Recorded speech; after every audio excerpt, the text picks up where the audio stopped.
ఎలాంటి సాంకేతిక నైపుణ్యం, యంత్ర సామాగ్రి సహాయం లేకుండా కేవలం కూలీలు తమ శరీర బలంతోనే భారీ ఇనుప దిమ్మలను వంతెన దిమ్మలపైకి ఒక్కొక్కటిగా చేర్చారు.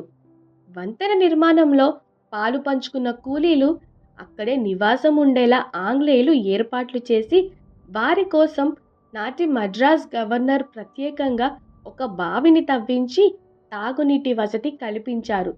నాటి పాలకులను దొరలని పిలుచుకునే అలవాటున్న కూలీలు బావిని దొరబావిగా, రైల్వే వంతెన స్థలాన్ని దొరబావి వంతెనగా పిలుచుకోవడం కాలక్రమంగా అదే పేరు స్థిరపడింది.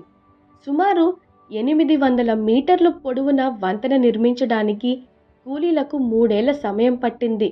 అన్ని హంగులను సిద్ధం చేసుకొని 1884వ సంవత్సరం ప్రారంభంలో నిర్మాణ పనులను శ్రీకారం చుట్టగా ఎట్టకేలకు వంతెన నిర్మాణం పూర్తయి 1887 మధ్యకాలంలో మొదటి రైలును ఆ వంతెనపై పరుగులు తీయించినట్లు రైల్వే రికార్డులు వెల్లడిస్తున్నాయి.